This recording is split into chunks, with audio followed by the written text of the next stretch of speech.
Pues quiero presentar a Juan Ángel Sáenz, profesor del Departamento de Ingeniería Eléctrica de la Universidad Politécnica de Valencia. Juan Ángel, yo lo conocí hará pues, más de 20 años. En aquella época tuve una andadura que andaba como profesor en programas de garantía social y hacíamos, pues bueno, eran aprendizaje en materia eléctrica, instalaciones eléctricas. Y yo sabía que él estaba por el Politécnico, que compartíamos, entre otras cosas, militancia o inquietudes por la radio, en Radio Clara. Juan Ángel también dirige un programa de radio, Cartelera y Cinema Filover. Pero bueno, eso es otro ámbito profesional. Pero bueno, ahí nos coincidimos, nos conocimos, y desde el grupo de alumnos, mi intuición y mis ganas de que el alumnado conociera dónde se produce la energía, pues nos llevó, entre otros lugares, a visitar la central El Salto de Chulilla y una conexión a red que Ángel nos contará, Juan Ángel, pues era un poco pionera en aquellos años. Estaba colaborando la Politécnica con Iberdrola, creo recordar. No, Iberdrola no, era una central que montamos directamente con todos los obstáculos de Iberdrola. Ah, bueno, cambia un poco. Es una central que montamos hace 22 años y en aquella época no había las facilidades que ahora. Muy bien. Pues nada, cuando teníamos el reto de poner ponentes y de llenar de contenidos estas jornadas de un modelo energético hacia el siglo XXI, pues enseguida me vino a la cabeza Juan, le llamé, nos pusimos en contacto y aquí está. Pues muchas gracias, la palabra es tuya y bienvenido a Villar y a estas jornadas. Gracias a vosotros por invitarme y a vuestra disposición. Bueno, pues efectivamente, lo que estaba comentando, la central que tenemos en la Universidad Politécnica es esta que veis ahí, la montamos hace 22 años. No es que fuese pionera porque no había ninguna otra, sino porque era un poco más grande del estándar de la época. En aquella época la legislación primaba que tuvieses menos de 5 kilovatios, nosotros instalamos 17 kilovatios y medio, y además es una instalación muy peculiar porque en realidad son 6 instalaciones trabajando simultáneamente sin que ninguna dependa de las otras. Son 2 instalaciones trimonofásicas que funcionan de manera que aunque falle cualquiera de ellas, las demás siguen funcionando y nos han servido para experimentar durante muchos años, para hacer todo tipo de pruebas y saber cómo es el funcionamiento real de las instalaciones conectadas a la red. En aquella época facilidades ninguna, se suponía que nos debían dar un punto de conexión, todas las facilidades para legalizarlo, y no es que se negasen, pero nos dieron un punto de conexión a 4 kilómetros, había que tirar una línea subterránea de media tensión, el coste de todo eso era mayor que todo lo que íbamos a producir en años, y evidentemente no se pudo hacer. No importa porque se hizo fundamentalmente precisamente para difusión, para estudio, no solamente de los alumnos de la Universidad Politécnica, sino también de muchísimos centros de formación profesional, cursos que han venido a verla. Ahora evidentemente hay muchas más centrales, pero en aquella época no era generalizado y ha servido para que miles de personas viesen cómo era una instalación. Yo creo que esto es fundamental, porque hay tanta información errónea a través de la red sobre lo que son las instalaciones fotovoltaicas y en general de renovables, que el hecho de ver físicamente una te quita muchos prejuicios que tienes y muchas ideas falsas. En ese sentido, no solamente hemos trabajado con esta central, sino que hemos intentado que en la propia Universidad Politécnica se pusiesen centrales para autoconsumo. Llevamos mucho tiempo con ello, quizá algún día lo consigamos, y lo que hemos hecho es sobre todo encauzarlo a través de los estudios de alumnos, sobre todo en proyectos final de carrera o de trabajo final de grado. Y ya hace muchos años también, en la época en que montamos la central, por ejemplo, hicimos un estudio para el edificio del Departamento de Ingeniería Eléctrica y Ingeniería Mecánica, cómo podríamos aprovechar la superficie de la cubierta del edificio. Porque en la línea de lo que se ha dicho en ponencias anteriores, está muy bien hacer centrales muy grandes, luego lo comentaremos al final de la ponencia, pero yo creo que primero que nada vamos a ocupar espacios que no se utilizan para nada. Y tenemos miles, por no decir cientos de miles de cubiertas aprovechables, y de espacios también que sin ser cubiertas se pueden aprovechar, parking de centros comerciales. Son espacios que además de proporcionar sombra, en la línea de lo que decía en la ponencia anterior, incluso para parques públicos, para sombra para personas, pues en parkings enormes que hay, se puede también aprovechar. Yo creo que cuando tengamos eso cubierto con instalaciones más pequeñas, yo también me plantearía hacer instalaciones más grandes si realmente hay necesidades. De todas formas, esto lo hablaremos luego y como también está el debate del final, yo creo que podemos tratarlo ahí. Hay muchas instalaciones de autoconsumo en este momento. Esta, por ejemplo, es del Palacio de Congresos de Valencia. Es una instalación muy singular. Tiene ya muchos años también, es del año 2007, perdón. Y tiene la particularidad de que es un poco diferente de las habituales, porque siempre buscamos la orientación sur para aprovechar al máximo el sol, el que todo esté perfectamente medido, con la inclinación correcta. Pero este edificio es tan singular y de un arquitecto conocido que no permite que se hagan intervenciones sobre sus edificios, y entonces hubo que aplicar, o tuvieron que aplicar, porque yo no participé directamente, sí que luego trabajé con ellos para otras cosas, pues un ajuste de las placas, que en vez de ser de silicio monocristalino o policristalino, que son los más eficientes, es de silicio amorfo, para hacer una cubierta pegada a la cubierta que ya hay del edificio. Lo pongo como idea porque hay 100 kilovatios, que está muy bien, es una cantidad de potencia razonablemente alta, no interfiere con un terreno que se utilice para otras cosas y está produciendo energía eléctrica, evidentemente con orientaciones que no son las ideales, porque si la parte frontal que tenemos aquí en esta zona, está hacia el sur, esta evidentemente no lo está. Además hay edificios alrededor que producen sombras, con lo cual disminuye la eficiencia, pero lo que hemos hecho es conseguir que algo que no se utiliza a nivel de espacio tenga una utilidad y una utilidad social. Lo que decía de los parkings, pues ahí tenéis un ejemplo también. Es muy fácil poder acoplar esas placas solares para que produzcan sombra y además le demos un valor añadido a ese parking. Y en ese sentido tenemos todo tipo de posibilidades, viviendas unifamiliares. Estas son de Alemania. Yo lo que me pregunto es por qué en España vamos con este retraso, cuando en sitios como en Alemania, que no hay sol, que alumnos míos que han ido allí y que han participado en estos proyectos, incluso ingenieros que se han quedado trabajando en empresas de allí, me dicen, es que es tristísimo, es que aquí lo que no hay es sol, pero hay instalaciones. Y en España que hay sol, lo que no hay es instalaciones. Bueno, posiblemente parte de las culpas tienen que ver con los políticos y con que no se ha hecho una verdadera política seria respecto a todos estos temas. Y esto yo creo que lo estamos pagando todos. Ahora ha cambiado con el Real Decreto de 2018, pero ha cambiado. Fijaos hasta qué punto se puede aprovechar en algunos sitios que hasta los frontales de un edificio se cubren de placas. Yo no lo haría. ¿Por qué? Pues porque eso es ineficiente como el solo. Pero bueno, hay gente que lo que busca también es una rentabilidad de imagen. Y si lo pagan ellos y no consumen recursos de tipo social, de tipo general, pues yo tampoco me opongo. Incluso hay algunos edificios que tienen determinados adornos en sus frontales, por ejemplo el edificio de la Generalitat, donde estaba la antigua cárcel Modelo, que tiene un gasto asociado a cómo se instalaron esos adornos, y sin embargo yo creo que si se hubiesen puesto placas serían mucho mejores. Yo vivo justo enfrente y cada día lo veo y digo, qué terrible. Por supuesto están todas las cubiertas de naves industriales de todo tipo. Ahí tenéis por ejemplo algunas de ellas, y ahí podemos poner placas con mucha facilidad. Fijaos que como son cubiertas que no están pensadas, no están diseñadas previamente para soportar esa carga, hay que tenerlo también en cuenta, no sea que nos resulta la cubierta, pues evidentemente tenemos que hacer un buen cálculo de si es capaz esa cubierta de soportar esos pesos. Ahí tenéis un ejemplo en donde es así, y además hay instalaciones de todo tipo. Podemos pensar que son muy pequeñas, pero yo estuve hace unos años en Castellón, yendo hacia Castellón, en una zona industrial, y eran nada menos que 4 megavatios lo que se instalaban en la cubierta. Es decir, que hay naves industriales que son muy grandes y no se utilizan absolutamente para nada. Por tanto, entre coger un terreno que se puede destinar a otros usos y poner 4 megavatios o una cubierta, pues cojamos primero la cubierta y luego ya veremos.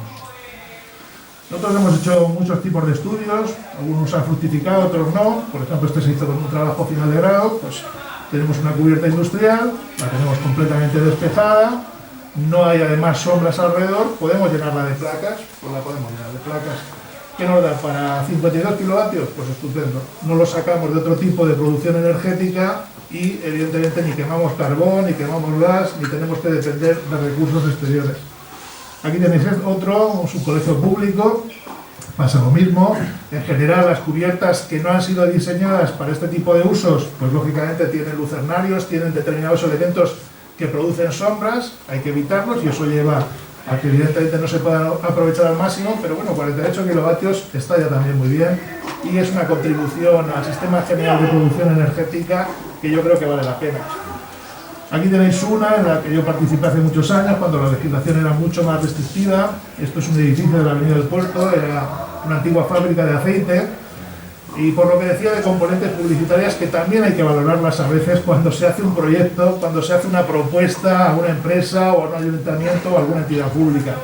Bueno, pues esto se transformó en un edificio de oficinas. No tenía ningún interés en llenar todo el edificio de placas, solo se pusieron unas poquitas, porque en el año 2006 en que se promovió este sistema o esta instalación, bueno, pues la idea era que seguramente si se hablaba de que era un edificio ecológico, era un edificio respetuoso con el medio ambiente y no sé cuántas cosas más, pues iban a alquilar con más facilidad las oficinas, y tuvieron razón. Ahora se instalaron solo 5 kilovatios, pero mejor 5 kilovatios que nada, ¿de acuerdo? Con todo, yo creo que hay una labor a nivel legislativo, a nivel incluso autonómico, porque muchas cosas dependen de la autonomía de los ayuntamientos, en donde, bueno, pues si van a poner un tipo de instalación, se obliga a optimizar, porque aquí en vez de 5 se podían haber puesto 15. En una época en que había ayudas, era mucho más caro instalar, entonces salía como a 6 euros el vatio pico, hoy sale a 1 euro. Bueno, entonces eran necesarias esas ayudas, pero en este caso, como digo, era una componente meramente publicitaria. Tenemos unas pocas placas, no queremos poner más, porque lo que nos interesa es vender que este edificio tiene energía solar fotovoltaica. Aquí tenéis otro muy singular, porque está en un cementerio. Aquí, bueno, pues de Rocafort. Aquí lo que se vendía era que, bueno, si lo ponemos en un sitio tan singular como un cementerio, seguramente saldremos en la prensa. Y probablemente, pues oye, si salimos en la prensa tiene una componente también publicitaria interesante. Bueno, pues se puso 2,5 kilovatios. ¿Qué es lo que iluminaba esto? Nada, se vendía a la red directamente. En aquella época no había una idea de autoconsumo ni nada parecido. Nosotros incluso cuando pusimos la instalación de la Universidad Politécnica lo autoconsumimos todo, pero no había ese concepto de autoconsumo que tenemos ahora. Era, vamos a hacer una instalación y la hacemos pues con todas las placas que nos caben ahí. Esto era lo contrario, era, bueno, vamos a poner ahí unas placas. Yo recuerdo cuando estábamos ahí trabajando, encima de los nichos nos miraban muy mal la gente que iba a visitar a sus tumbas y eso, ¿no? Pero bueno, se puso y está en marcha. Autoconsumo, bueno, pues ahora por ejemplo estamos trabajando en varios proyectos, no voy a decir cuál es porque, bueno, puede ser que se perjudique, pero la idea del autoconsumo es intentar aprovechar al máximo la energía que estamos generando, que a veces es muy desigual de unos días con respecto a otros y de unos meses con respecto a otros. Estos son datos reales de una instalación, esta es la energía que consumen de la red en distintas épocas, en distintos momentos. ¿Y qué ocurre? Pues que hay momentos en que consume 150 kilovatios, no he puesto todas las gráficas para que se pudiesen ver bien, pero es que hay momentos que consumen curvas que llegan a los 600 kilovatios. Pero es que hay otros días que consumen 20. ¿Qué hacemos entonces? Bueno, este proyecto o este estudio se inició cuando no estaba el Real Decreto de 2018, entonces estaba la limitación de decir tienes que consumirlo todo o poner un limitador para no inyectar a la red porque no te permiten inyectar a la red. Entonces nosotros hicimos el estudio sobre un día desfavorable y lo que hicimos fue ajustar la curva, tal como veis ahí, para que no nos sobrase energía prácticamente nunca. De manera que como no se iba a tener ningún tipo de subvención, era la época del Partido Popular, bueno, pues en el gobierno, que los excedentes que se perdiesen fuesen lo mínimo posible para recuperar el dinero lo antes posible. Además es una instalación muy grande, es un consumidor muy grande, tenía un precio de energía muy bueno, nos quedamos hasta sorprendidos. Yo no sé cómo lo negociaron, pero pagaban a 7 céntimos el kilovatio hora, consumiendo en media tensión, que estaba muy bien. Entonces tenían un periodo de retorno de esa recuperación de la inversión autoconsumiendo mucho más largo. En 8 años recuperaban la inversión, pero es mucho más largo que quien lo recupera a 16 céntimos, a 14 céntimos o a precios más altos. ¿Qué es lo que hay ahora? ¿Qué hay de diferencia? Bueno, que nosotros podemos estar ahí, pero podemos estar también ahí, que nos sobre un poco, podemos estar ahí, que nos sobre más. Podemos estar ahí que nos sobre más o podemos estar ahí que nos sobre mucho, porque podemos inyectarlo a la red, tenemos unas compensaciones o podemos tener una agrupación de consumidores y aunque la instalación esté en un sitio determinado, como se ha contado antes, que luego el consumo vaya a parar a diferentes espacios. Esto es un cambio significativo. Yo creo que habría que pelear porque este cambio no se pierda, porque yo tengo dudas de que esto se mantenga con el paso del tiempo, si cambian los gobiernos. Pero evidentemente se ha abierto una puerta realmente notable para pequeñas instalaciones o medianas instalaciones que optimicen la cantidad de energía que están produciendo. Y este es un cambio muy importante. como digo, además nos beneficia a todos porque esa dependencia que tenemos de combustibles que compramos fuera de nuestro país, carbón, gas, combustible nuclear, evidentemente dejamos de tenerla. Entonces no hay que perder de vista tampoco esto. Y luego también, como se decía antes, todo esto genera puestos de trabajo. Y si estamos hablando de medios rurales, evidentemente generan también economía en zonas que no tienen esa potencialidad económica tan grande y que han visto cómo se reprimía en muchos casos esa potencialidad de crear puestos de trabajo. Aquí, evidentemente, no solamente la instalación, sino el mantenimiento. Hay un trabajo adicional que va a permitir regenerar parte de ese tejido productivo. Esto yo creo que hay que tenerlo siempre en cuenta. Evidentemente es muy difícil meterlo en una ecuación y decir esto sale a tanto, pero hay que tenerlo muy presente. Hay ya en el mercado, debido a todo este tipo de cambios, muchos kits solares que ya son para autoconsumo de todo tipo de potencias. Os he puesto ahí algunos para que veáis que los precios son relativamente asequibles. Y además es que muchas veces los que comercializan estos kits a la vez te proponen que si quieres te lo instalan ellos y te tramitan toda la documentación. Se ha legislado, yo creo, de forma muy positiva, mejorando, haciendo más fáciles los trámites, pero sigue quedando, hay un obstáculo para el pequeño usuario que evidentemente se encuentra con que aunque le hayan simplificado todas las cosas, muchas veces ve ahí tal problema que acaba no poniéndolo en marcha. Yo creo que en ese sentido, bueno, aquí os he puesto un ejemplo, te dan el precio, por ejemplo, de una instalación, hay de 5.000 vatios, además te dicen cuánto te cobrarían por la instalación, por hacerlo físicamente ellos, cuánto te cobran por las legalizaciones, y ya tienes una referencia bastante buena de qué es lo que puedes tener como coste de una instalación de estas características. Por supuesto, además están, como antes ha estado la intervención anterior, pequeñas empresas o empresas medianas que están haciendo todo este tipo de instalaciones, además de forma muy eficaz y que también te hacen todos los trámites, y desde ese punto de vista la mejora en cuanto a posibilidades, en cuanto a capacidad de poner en marcha instalaciones es enorme. Pero cuidado, que aún así luego las compañías eléctricas no están muy por la labor y vais a tener algún tipo de problemas, siempre va a haber problemas. Hay que leer muy bien toda la letra pequeña y hay que estar muy pendiente de todo esto, y con algún experto, sea el que hace la instalación o cualquier otro, al final, que lo que estés firmando, que lo que llegues al acuerdo final te beneficie lo máximo posible. Aquí incluso, en uno de los estudios, por ejemplo, de estos que hay en internet, la misma casa se llama Autosolar, no es por hacerle publicidad, prácticamente hay muchas empresas que hacen lo mismo, pues te dan incluso una gráfica del retorno de la inversión. Con todo esto hay que matizarlo porque a veces yo he hecho los cálculos y me sale un poco más alta, que recuperarlo en 4 años y medio. Pero para eso están también las ayudas municipales, que en este momento deberían estar obligatoriamente puestas en marcha, porque en determinados sitios, y además es una normativa o es una directriz estatal, hay unas reducciones en el IBI que se pueden aplicar ya a nivel municipal y que deberían estar implantadas en todos los municipios. Evidentemente no todos los municipios están en las mismas condiciones económicas y evidentemente los que estén en peores condiciones seguramente no lo podrán aplicar, pero habría que articular alguna medida, alguna forma de ver que no se den, o si no se han de dar ya esas ayudas directas, que aquí en la Comunidad Valenciana las tenemos, sí que haya también ayudas municipales por vía de esa exención de impuestos, que además, si se dilata en el tiempo, por ejemplo a lo largo de 10 años, te obliga a mantener la instalación en buen estado de funcionamiento durante 10 años, porque has de justificar para conseguir esa ayuda que evidentemente la tienes en funcionamiento. Que no ocurra como ocurrió en el pasado, hace 20, hace 15 años, hace 25 años, que determinadas instalaciones que se pusieron en marcha al cabo de 2 o 3 años eran abandonadas porque lo que interesaba era la subvención directa inicial y luego quedaron completamente perdidas. De estos casos hemos conocido muchos. Vamos a pasar, porque no quiero tampoco consumir más tiempo del necesario porque vamos con un poco de retraso, a la otra parte de la conferencia, que sería cómo encaja todo esto en el sistema eléctrico español. Porque una de las cosas que se habla constantemente es las pequeñas instalaciones solares, eólicas, realmente distorsionan ese sistema eléctrico español hasta un nivel en donde al final perderemos el suministro, tendremos graves problemas, nos quedaremos con que haya apagones. Evidentemente es que no. Y desde ese punto de vista tenemos un sistema eléctrico en España bastante sólido, lo tenéis en Red Eléctrica Española, estas gráficas están sacadas directamente de allí. y podéis ver cómo es el sistema en tiempo real. Esto es del día 18, de hace unos días, es decir, que no es una cosa que tengamos que pedir la información ni nada. Podéis consultar en tiempo real lo que hay hoy, lo que hubo ayer, etc.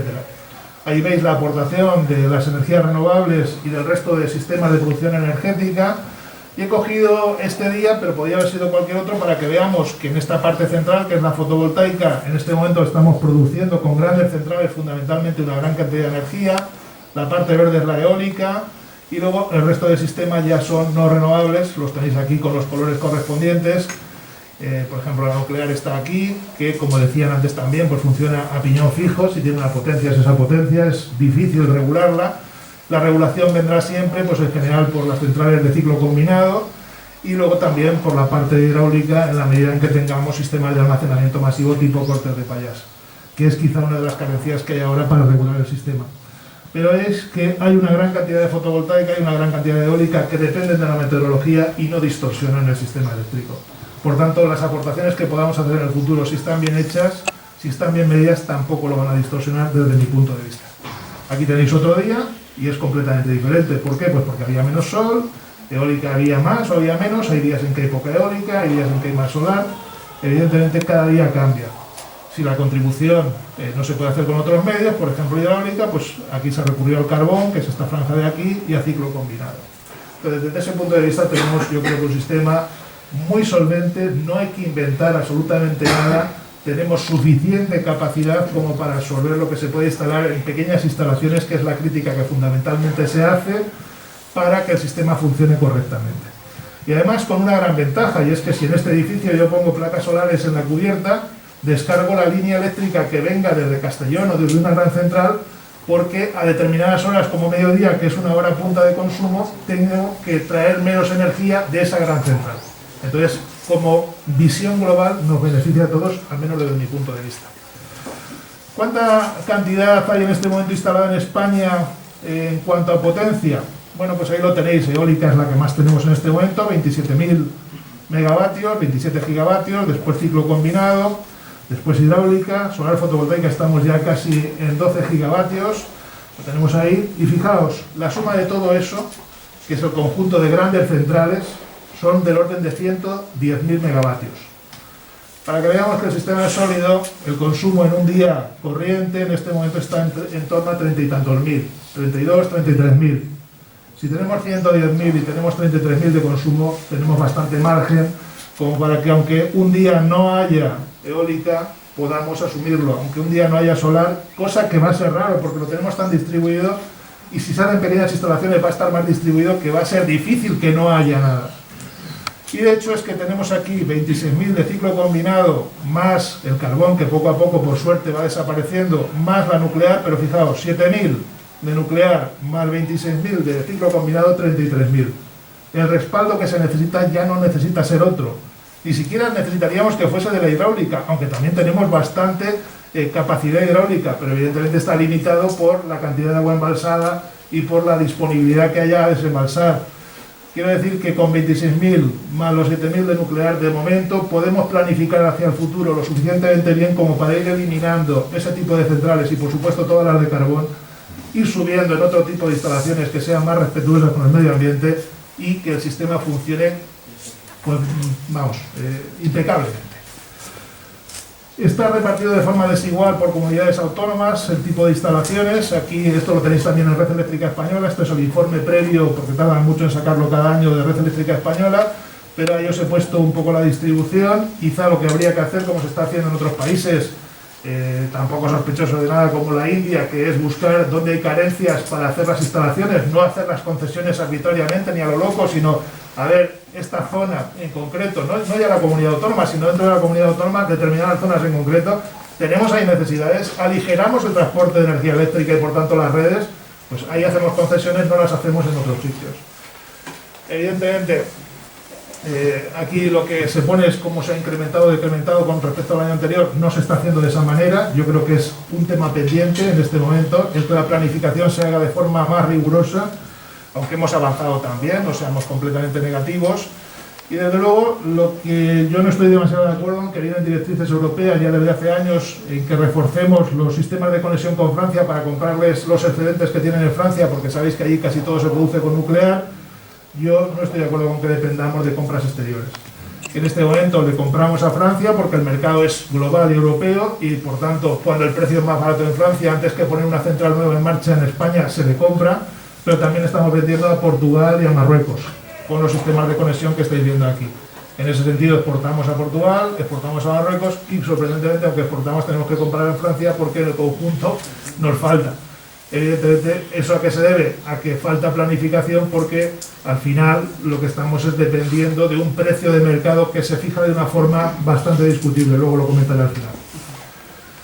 ¿Cuál ha sido la evolución de la demanda? Bueno, pues yo creo que en los últimos años ha estado bien porque aunque el año 2020 no sirve de referencia porque es este año de la pandemia, sí que estamos en una situación bastante estable y no hemos aumentado especialmente el consumo eléctrico.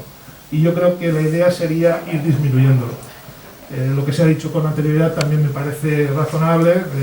Creo que hay que inculcarle a la gente, a los consumidores, que tenemos que inculcarnos a nosotros mismos, que a veces no somos demasiado conscientes de ellos, que hemos de consumir menos. Porque eso no significa vivir peor, sino que podemos vivir igual de bien y que el consumo que tenemos a nivel energético, no solo de energía eléctrica, sino de todos los sistemas energéticos que consumimos, sea menor. Y yo creo que contrariamente a lo que se piensa, y es que ese consumo energético todos los años va creciendo, veis que aquí del 16, 17, 18, 19 tiene una cierta estabilidad. Hay evidentemente factores que están puestos ahí, como la temperatura, ambientales y de otro tipo, que son los que determinan que haya pequeños desniveles, pero estamos en una situación bastante estable. ¿Cómo es la aportación de las renovables en este momento en España? Bueno, pues es alta. En 2020 no ha llegado al 50%, pero estamos en una progresión, lo veis en esta gráfica de arriba, en la que ha ido subiendo y bueno, tenemos una situación en la que España sí que está bastante bien en cuanto a la aportación de las renovables, con el paréntesis de que es a través de centrales muy grandes que son las que se están construyendo en este momento. Yo creo que eso habría que mirarlo con un poco más de detenimiento y fijarse más en lo que estábamos hablando antes, centrales que aprovechen espacios aprovechados y llevar un desarrollo por esa línea. ¿Cómo ha sido la evolución, de las emisiones de CO2? Pues ha ido disminuyendo porque en la medida en que ha habido una mayor contribución de renovables, pero también en que se ha ajustado que la parte de carbón, que es la que más contamina, tuviese menos peso, hemos conseguido que bajase la cantidad de millones de toneladas de emisiones de CO2 que el consumo eléctrico aporta a lo que es el funcionamiento global. Yo creo que hay que seguir en esa línea, hay que seguir trabajando claramente en esa línea y no solamente hacer desaparecer toda esa parte del carbón, sino en la medida de lo posible también lo que tiene que ver con el gas y por supuesto las nucleares. Frente a eso, ¿qué está ocurriendo en el mundo? Bueno, pues las instalaciones, ya han puesto también alguna fotografía en esa misma línea, las instalaciones enormes como la que veis ahí, cada vez son más grandes. En España creo que la más grande que tenemos ahora es Iberdrola, está en Extremadura, es de 590 megavatios, pero se están construyendo en países como la India y también Estados Unidos instalaciones de más de 1000, incluso la última que vi era de 2200 megavatios. Pensad, por ejemplo, que las centrales convencionales tienen del orden de 1000 megavatios, una central nuclear suele ser de ese tamaño. Entonces están construyendo centrales gigantescas. Claro, ¿por qué está ocurriendo esto? Pues porque es muy barato. Yo he tenido acceso a informes de grandes instaladores, de grandes productores, como puede ser BP o General Electric, informes internos de las compañías, y en este momento claramente la eólica y la solar son las más baratas, la forma más barata de producir un kilovatio hora. ¿Problema? Pues depende de dónde lo pongamos. Si esto era un suelo que era susceptible de utilizarse para cultivo, yo estaría completamente en contra. Es decir, tenemos demasiados desiertos, demasiadas zonas para aprovechar, demasiadas cubiertas de edificios como para consumir en este momento zonas que sean aprovechables para otros usos. Es, desde mi punto de vista, así de claro. Pero aquí chocamos con algo que no controlamos directamente nosotros y ya quisiéramos, y es la especulación. Antes se ha hablado de que hay concedidos como 90 y tantos gigavatios o 96.000 megavatios de potencia fotovoltaica para instalar.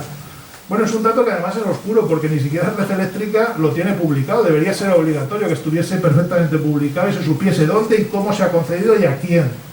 Pero aquí chocamos con cuestiones especulativas. Tú compras ese derecho y luego lo negocias para venderlo. O sea, ni siquiera quieres hacer la instalación, sino que lo vas a revender. De hecho, va a pasar una cosa ahora a partir del mes de junio, y es que algunos derechos concedidos hace 5 años van a caducar. Y vamos a ver todo eso a dónde nos lleva, porque van a pedir que se les renueve, pero no han sido capaces de ejecutarlo porque en realidad no tienen verdadero interés en ejecutarlo. Por tanto, un poco en la línea de lo que decía antes, no pensemos que se van a poner 90 y tantos gigavatios o 96.000 megavatios de potencia de fotovoltaica, no. Lo que se ha hecho es que se ha pedido eso y parece que en bastantes casos se ha concedido para luego especular.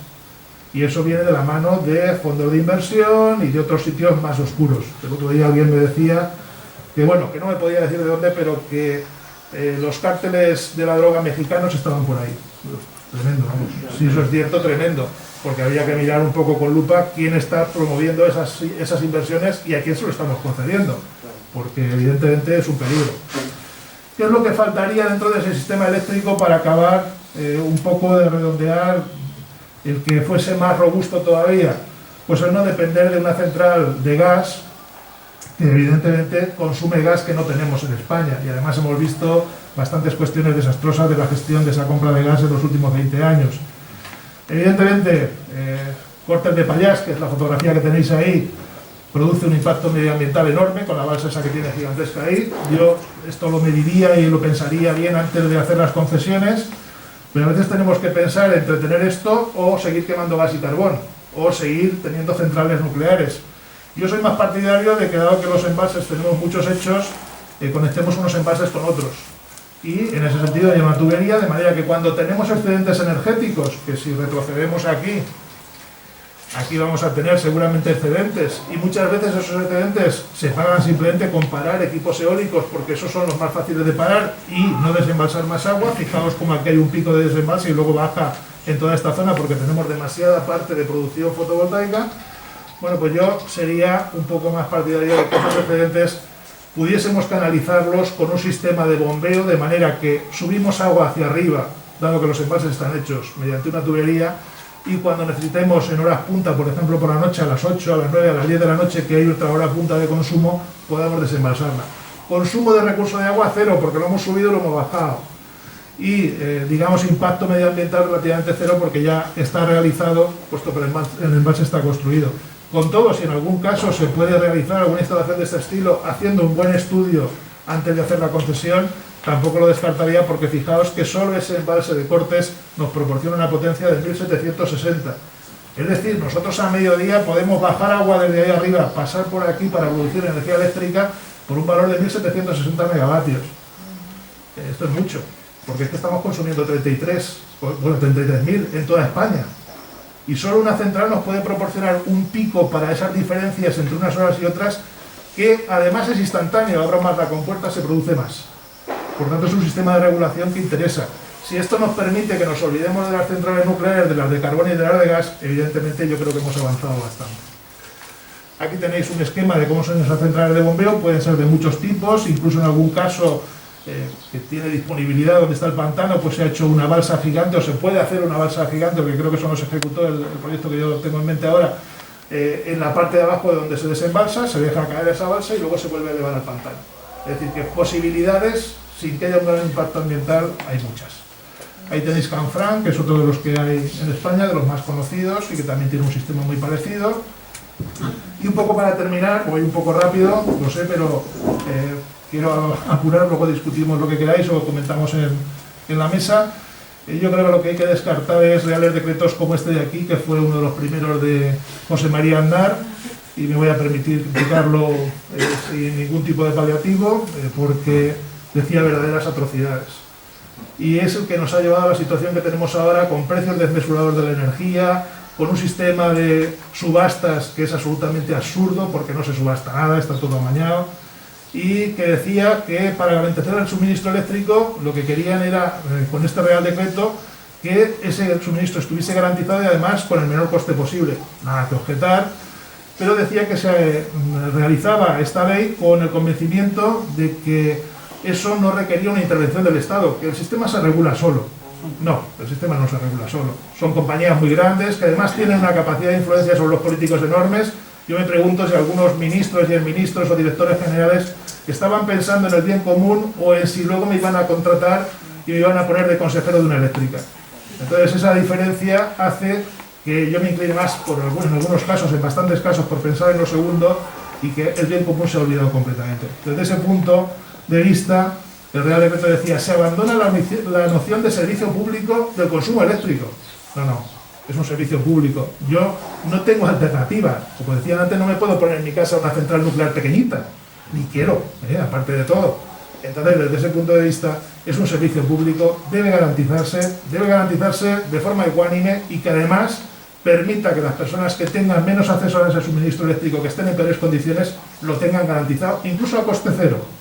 Hay determinados sistemas, por ejemplo en México, que permiten hacer cosas muy brillantes. Los primeros 100 kilovatios hora que consumes son gratis. Los siguientes son a un precio determinado. Los siguientes a más precio. Y cuanto más consumes, el precio diferencial de esa franja nueva es más alto.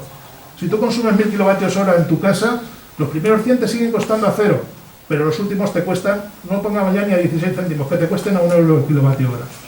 ¿Tienes recursos como para pagarlo? Perfecto, pero paga y contribuye para que el que no tiene por lo menos 100 kilovatios hora al mes lo tenga garantizado. Es decir, hay cosas que se pueden hacer, hay mucha bibliografía sobre ese tema y desde luego hay que trabajar en esa línea, al menos desde mi punto de vista. Y termino aquí y luego podemos seguir con lo que quieras.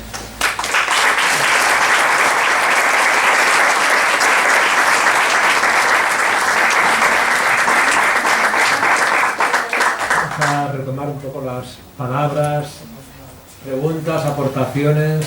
¿Queréis alguien intervenir? Después yo creo, ¿no? Bueno, lo que quieras. Más que nada, vamos ahí, nos queda un poquito de tiempo. Como ha sido rápido, pues yo creo que podemos aprovechar. Sí, al fondo. Sí, yo quisiera preguntarte ¿cómo sería de complejo salir de este monopolio centralizado de la energía a un modelo de autoconsumo? Porque pasar de este régimen a otro necesitaría un cambio sustancial a nivel legal.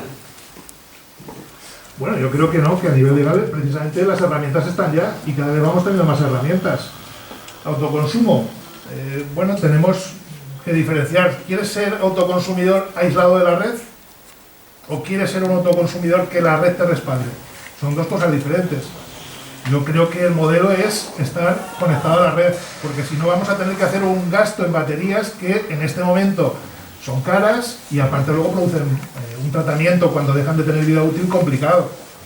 Entonces yo creo que el modelo que hay ahora es un buen camino. Vayamos hacia autoconsumo y si yo tengo una vivienda, por ejemplo, en todas las poblaciones como Villar, tengo cubiertas de mi casa y de la casa del vecino y demás en donde pueda poner placas solares, pues lo pongo. Tengo una zona en que hay viento, que el viento tiene un reparto más irregular y puedo poner pequeños equipos eólicos, lo pongo. Y busco ese respaldo en que la red al final sea la que me cubre por la noche o en los momentos en que yo no tenga aportación. Que sí, que suena raro porque dices, ay, pobres compañías eléctricas, lo que van a perder. No pierden nunca. Ellos no pierden nunca, busquemos una manera de que no pierdan. Pero no olvidemos que en este momento las compañías eléctricas y las centrales eléctricas, incluidas las nucleares, las de carbón y todas las demás, son o están súper subvencionadas. Es decir, están dando un servicio que no es el que se corresponde con el nivel de ayudas y subvenciones que tienen. Entonces todo esto se puede hacer. Vamos a ir dependiendo menos y vamos a hacer nuestra propia aportación, porque además ni siquiera le pedimos al Estado o a las comunidades autónomas o a los gobiernos municipales que nos paguen la instalación. Yo voy a comprar y me voy a desembolsar esos 2.000, 3.000, 4.000 euros directamente si los tengo o a través de un préstamo bancario o lo que sea. Y luego lo que pido es que la legislación me respalde, que no me deje tirado. No sea que dentro de 2 años venga otro gobierno y entonces lo cambie todo y me haya dejado con el culo al aire.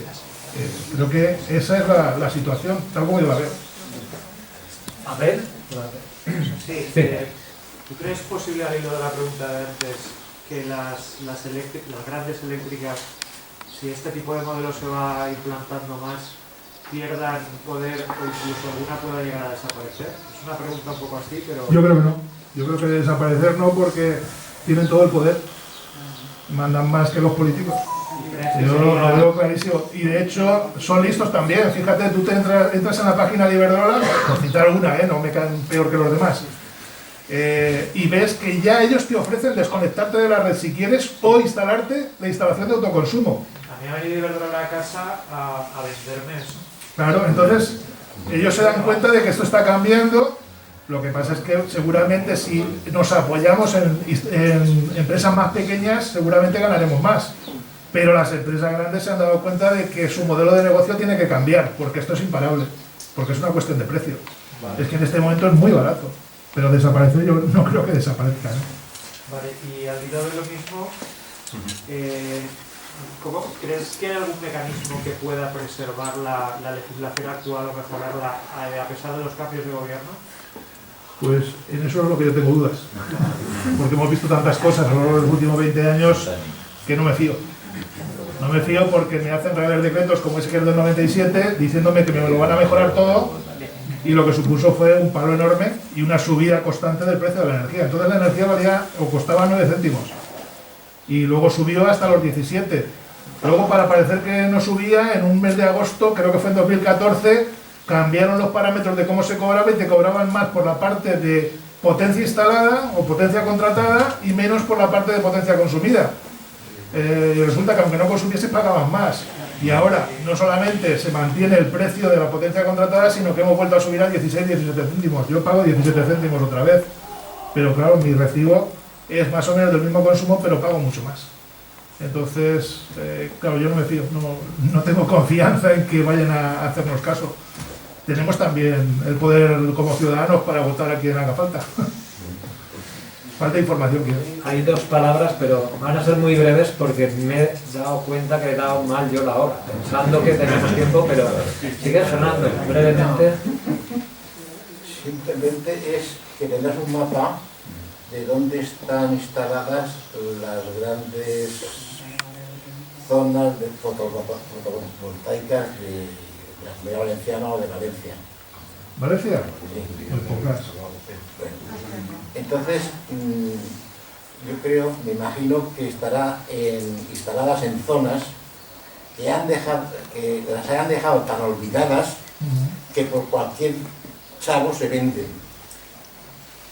No se venden por cualquier chavo, ¿eh? No, quiero decir que si a estas zonas tan olvidadas se le hubiese apoyado lo que tenían que haber apoyado en la agricultura y compañía, y se han dejado a la mano de Dios, no cederían bancales en plena producción, como tenemos en Villar, con grandes riquezas, y que quiero decir que... No, completamente de acuerdo, vamos a ver si es que es lo que he dicho antes. Y eso da pena para los que hemos vivido en un ambiente... Estoy de acuerdo, sí, yo soy de un pueblo muy pequeño de Cuenca. Pues mira, de Cuenca. Y cuando yo era niño, que vivía allí, se cultivaba todo. Hasta los sitios que decías, hasta ahí, Sí. porque es que se cultivaba, está perdido todo, pero es que nadie quiere cultivar. Es que hay campos de una profundidad, de una canestía. Que sí, sí estoy completamente de acuerdo. Por eso decía, primero veamos dónde se han dado esas concesiones y primero obliguémosle a Red Eléctrica que lo publique para toda España. Porque debe haber por parte de los medios oficiales, de los estamentos oficiales y de los políticos un control de manera que si hay un desierto y no produce impacto medioambiental, que aún así habría que estudiar la fauna, la flora y tal, a ver qué pasa. Vale, pues yo no tengo inconveniente, pero si no es así, tenemos muchos espacios para cubrir, todas las cubiertas de edificios. Es que hasta que cubramos todo eso, todas las naves industriales, los terrenos industriales... Cuando hablan de manos de obra y termino, cuando hablan de manos de obra antes, cuando la agricultura se pagaba y había provisiones, ahora manos de obra... Pero es que hay que potenciar... Pero es que hay que potenciar que se consuma de cercanía todo lo que se produce y cosas de ese estilo, y eso es labor de los políticos. Pero hay un gran desconocimiento de la gente de todos estos temas, desde mi punto de vista. Juan, yo quería preguntar a ver si hay alguna normativa o regulación en cuanto al autoconsumo convertido a red. Sí, claro. Está el Real Decreto 15 de 2018 y los desarrollos en Real Decretos sucesivos. Claro. Además está, yo creo que por una vez en la vida, bastante detallado. Y luego las comunidades también han desarrollado normativa propia. Además tenemos, yo creo que bastantes como escalas, ¿no? Hasta 10 kilovatios, hay bastante facilidad para hacer la instalación, hasta 100 kilovatios se piden más requisitos y a partir de ahí más. Me refiero concretamente a los vertidos, al cobro, digamos, al cobro. Bueno, ahí tienes que negociar con la compañía. Eso es lo que yo Tienes que creo. negociar. Sería una regulación que no tengas que negociar tú. Bueno, en este momento quizá sería un tema que merecería un desarrollo un poco más preciso, pero yo creo que sí que está bastante contemplado. De las instalaciones en las que yo he participado de alguna manera, se llegan a acuerdos bastante favorables. Si el precio que te estaban cobrando era un poco más alto, 16-17 céntimos, pues incluso el vertido, los kilovatios hora que viertes a la red, se lo están pagando a la gente que yo conozco a 6 céntimos. No está nada mal. Yo que recientemente he leído que estaban compensando a 2 o 3 céntimos. Depende. Por muchos lados están limitando, digamos, que no te instales más de lo que tú vas a consumir. Luego hay muchos pequeños consumidores o productores que, por ejemplo, si están trabajando todo el día afuera, si no pueden desplazarse, Sí, que veo que deberían de desarrollarse para fomentar instalar el máximo que tu cubierta pueda para que luego haya... Estoy de acuerdo, lo que pasa es que la compañía eléctrica no va a perder. Ya, Es decir, en este trabajo en el que estamos ahora metidos, que os decía antes que nos podía decir quiénes son, que es un gran consumidor, claro, si se lo cobran a 7 céntimos, no esperes que te lo paguen a 6, los vertidos, eso se lo pagarán a 2 si se lo pagan. Claro, yo estoy leyendo eso, que si te pagan a 2 no te incentivan a nadie. Bueno, pero es que hasta hace poco era 0. Entonces, entre 0 y 2 ya hemos mejorado. Deberíamos de... todos los pequeños consumidores, productores, en la sociedad en general deberíamos de pelear un poco para que sea un poco más justo. Bueno, el debería es un tiempo potencial en los verbos. Sí, Bueno, creo de que es un esto, paso necesario. de ese modelo nos va a hablar Juan, que está por ahí, Juan Sacri, por favor. Vamos a pasar a la siguiente.